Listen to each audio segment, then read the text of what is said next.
Lesson 2. Key to ethical decision-making. True character is revealed in the choices a human makes under pressure. The greater the pressure, the deeper the revelation, the truer the choice to the character's essential nature. By writer Robert McKee. Many of you will face pressures in the workplace to compromise their values. Integrity forms the basis for character-based decisions, because it supports virtue-based decision-making. Some people will remain composed under pressure, and remain in control of the situation, while others will lose control of their emotions and the situation very quickly.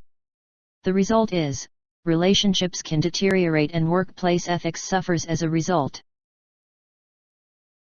To retain one's character and act appropriately in the workplace requires discipline, respect for others, openness to a diversity of opinions, and the willingness to accept the consequences of one's actions.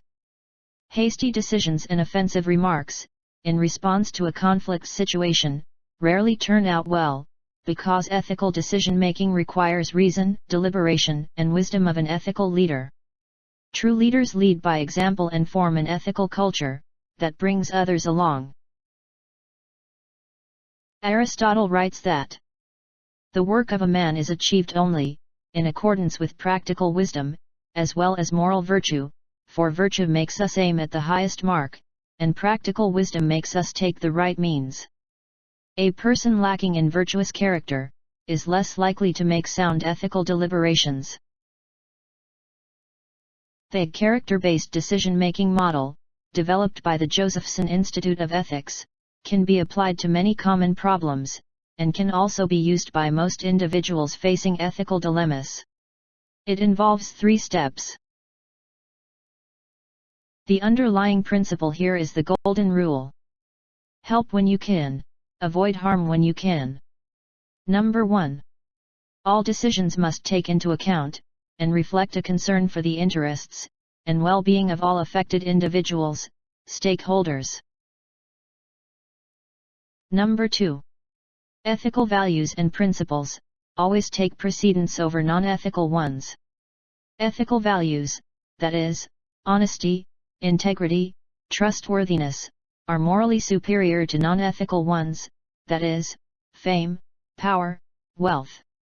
When faced with a clear choice between such values, the ethical person should always choose to follow ethical principles. Number 3. It is ethically proper to violate an ethical principle only when it is clearly necessary to advance another true ethical principle, which, according to the decision-maker's conscience, will produce the greatest balance of good in the long run.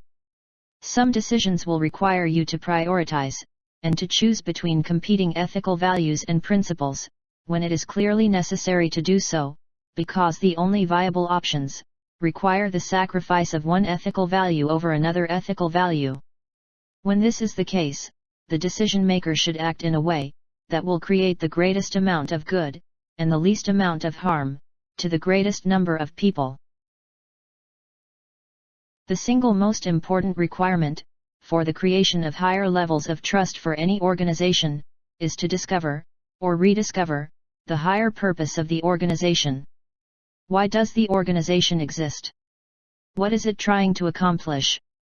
What core values will inspire the organization, and create greater trust from all of its clientele? 5 steps to good decision-making. Each day, we are faced with situations in life that require us to make choices. Some of these choices are easy, and at times, some of them can be difficult. Easy decisions consist of things like what clothing you should wear. Most people choose what to wear based on the season of the year, the weather of the day, and where they might be going. Other easy decisions consist of things like what to eat, what movie to see, and what television programs to watch. Decisions that seem to be the most difficult are those that require a deeper level of thought. Making good decisions is a method that must be learned. It is not something with which we are innately born, but merely a step-by-step process that is usually ascertained from life experience. When making decision, there are many steps that can be taken, but when making good decisions, there are really only 5 steps that need to be considered. These steps are as follows. Step 1. Identify your goal. Step 2. Gather information for weighing your options. Step 3. Consider the consequences. Step 4. Make your decision. And Step 5. Evaluate your decision.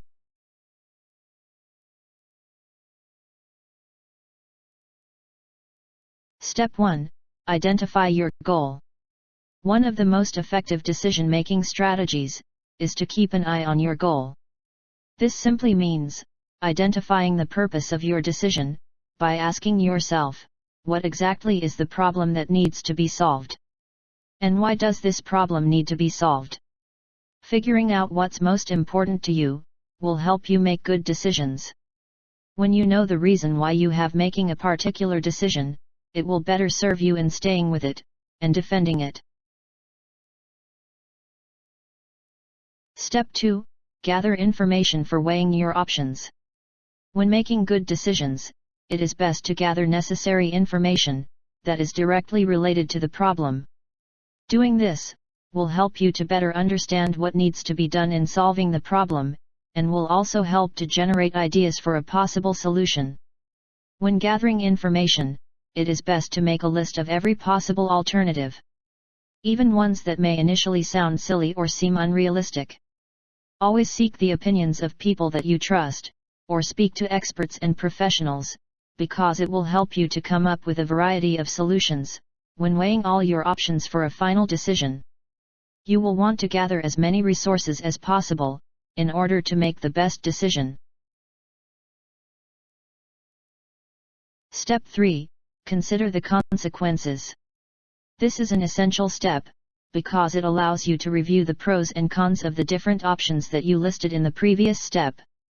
This step can be just as important as step 1, because it will help you determine how your final decision will impact yourself and/or others involved. In this step, you will be asking yourself, what is likely to be the results of your decision? How will it affect you now?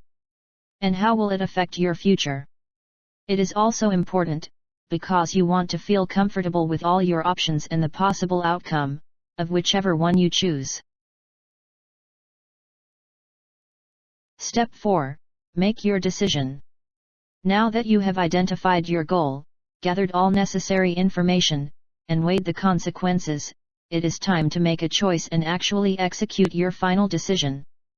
Understanding that this step can cause some people a lot of anxiety is important, because this is where you have to trust your instincts. Although you may still be slightly indecisive about your final decision, you have to take into account how this makes you feel.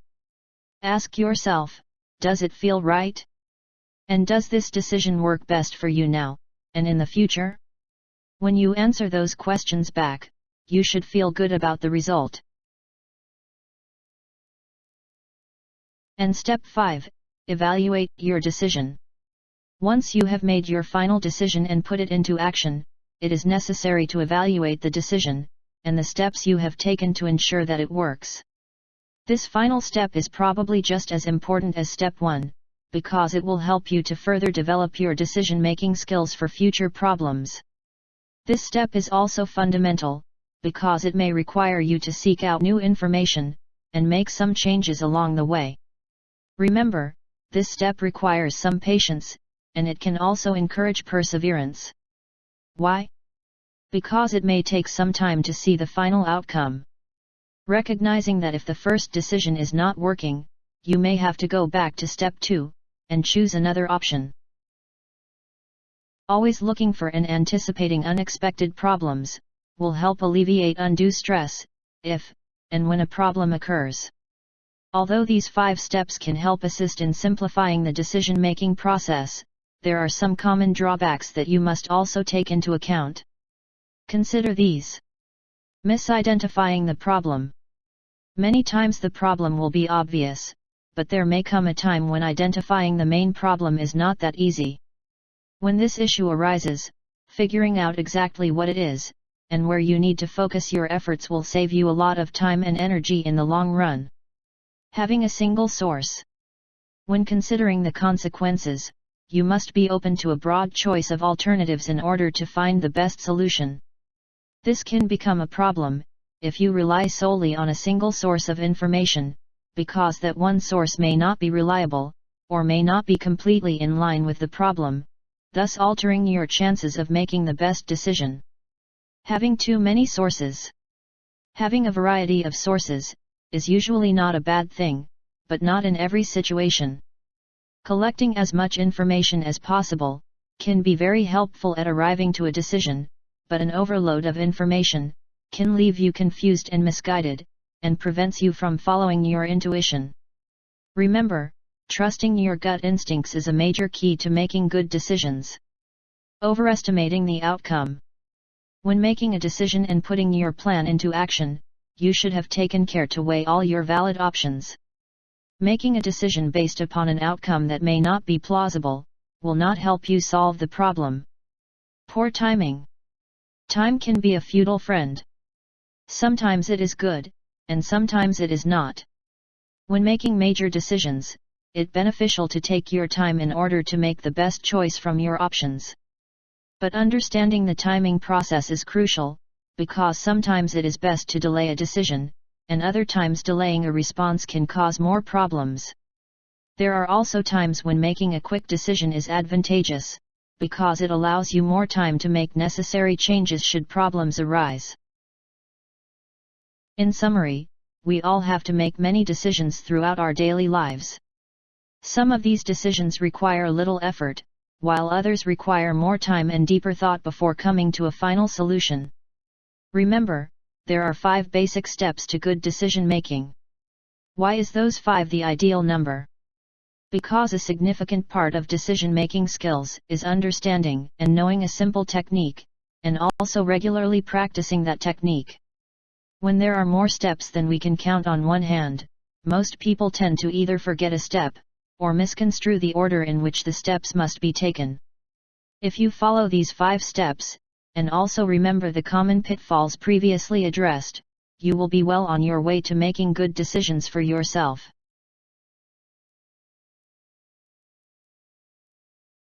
Great leaders are great decision makers. When we think of what makes someone a great leader, one characteristic that comes to mind is decisiveness. We do not envision successful leaders standing around, appearing unclear and uncertain. Instead, we view them as people who are able to quickly arrive at their decisions, and communicate the goals to others.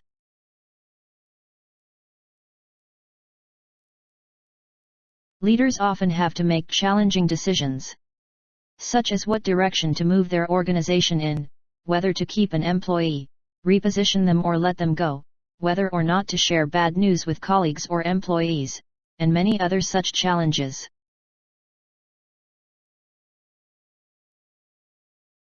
Great leaders understand how to balance emotion with reason, and make decisions that positively impact themselves, their employees, their clientele, and their organizations. Making good decisions in difficult situations is no small feat, because these types of decisions involve change, uncertainty, anxiety, stress, and sometimes the unfavorable reactions of others.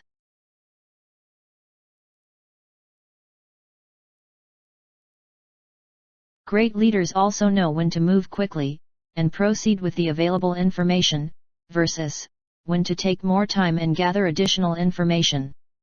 When leaders opt to pursue additional information or avenues, they must also know when to stop.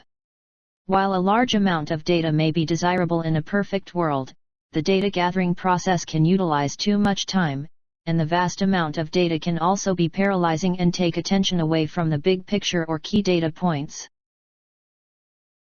There are 3 crucial qualities that great leaders must develop to become great decision makers.